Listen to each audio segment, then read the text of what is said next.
हमें लगता है कि चीजें हमारे अकॉर्डिंग नहीं चल रही, जैसा हमने सोचा वैसा नहीं चल रही। ये अक्सर मेरे साथ भी हो जाता है। मैं भी कोई ऐसा वो नहीं हूं, मैं भी एक इंसान हूं, पर मैं भी खुद को मोटिवेट करता हूं।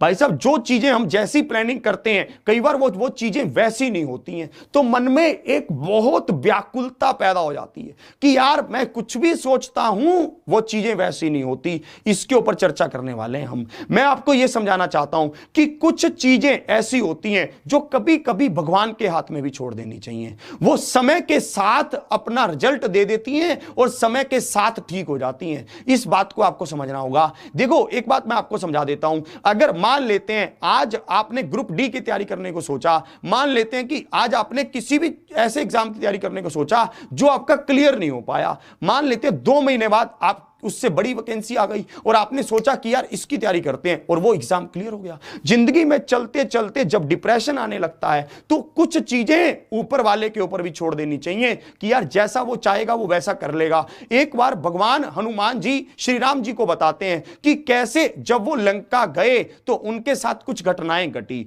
उनके साथ जो घटनाएं घटी, उन्होंने उनके जीवन में और भी बहुत परिवर्तन लेकर आए। हुआ क्या, जैसे ही वहां पर रावण सीता माता को मारने के लिए दौड़ा कि ये मेरी बात को मान ही नहीं रही है, उसके हाथ में खंजर था, और वो जैसे ही उनकी तरफ दौड़ा तो हनुमान जी के मन में आया कि मैं नीचे उतरूं और सीता माता को बचा लूं, नहीं तो ये सीता माता को मार देगा। पर वहां पर जब ये नीचे उतर जाते तो वहां पर दिक्कत होती। ये सोच ही रहे थे कि अगर मैं यहां पर ना होता तो सीता माता को कौन बचाता, तो बहुत दिक्कत हो जाती। एकदम से वहां पर कौन आती हैं, रावण की पत्नी आती हैं जिनका नाम मंदोदरी था। वो उनका हाथ पकड़ लेती हैं कि आप ऐसे किसी को मार नहीं सकते, आप ऐसे किसी पर अत्याचार नहीं कर सकते। तो हनुमान जी सोचते हैं अच्छा हुआ जो मेरे मन से यह बहम निकल गया कि अगर मैं ना होता तो कैसे होता। फिर जैसे ही वहां पर त्रिजटा ने यह कहा कि यह बानर इस पूरी लंका को जलाएगा, तो मैंने सोचा मेरे पास ना आग है, ना कपड़ा है, ना पेट्रोल है, ना कुछ जलाने का सामान है।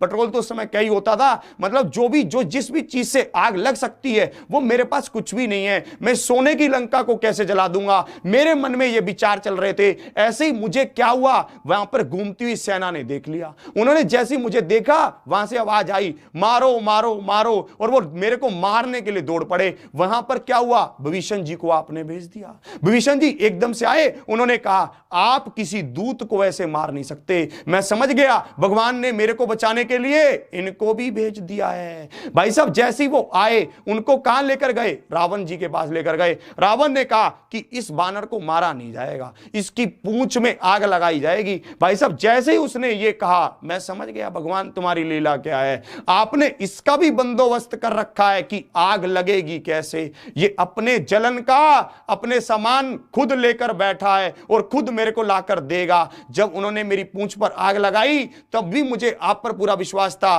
कि ये जो आग लगाई गई है ये मुझे जलाने के लिए नहीं, इस लंका को जलाने के लिए लगाई गई है। मैं आपको यही समझाना चाहता हूं कि चीजें अपने समय के साथ होती हैं, और जब वो होने वाली होती है ना, वो अपना सामान आपके लिए खुद लेकर आती हैं। भाई साहब, हो सकता है आप किसी चीज की प्रिपरेशन कर रहे हैं, एक बार कोई एग्जाम क्लियर ना हो रहा हो, एक बार को ऐसे लग रहा हो कि सब चीजें मेरे अपोजिट चल रही हैं, नेगेटिविटी में जा रही हैं, तो एक बार शांत हो जाओ।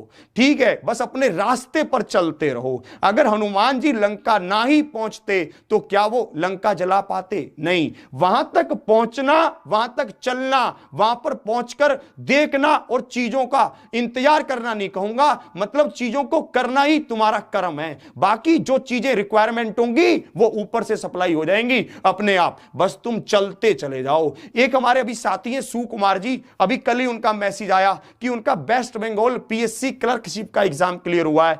उनका एक दिन पहले मैसेज आया हुआ था, या 2 दिन पहले मैसेज आया हुआ था कि सर मैं बहुत डिप्रेशन में जा रहा हूं, मेरा कोई एग्जाम क्लियर नहीं हो रहा। एग्जैक्टली उसी के नीचे ये मैसेज आया कल कि भाई साहब मेरा क्लर्कशिप का एग्जाम क्लियर हो गया है, सर मैं बहुत बहुत धन्यवाद करता हूं आपको, और आज मैं बहुत अच्छा महसूस कर रहा हूं। मैं आपको यही समझाना चाहता हूं, हो सकता है कुछ समय के लिए आपके लिए चीजें नेगेटिविटी में चली जाएं, पर आप ध्यान रखना डिप्रेशन या घबराना इसका हल नहीं है। उस चीज को समझना और उसको सोल्व करना ही उस चीज का हल है, और कुछ चीजें सोल्व होने में समय लेती हैं, इस बात को भी एक्सेप्ट करना होगा। बस आपको आगे बढ़ना है, आगे चलता रहना है, और वो चीजों का हल निकलता रहेगा। आज रात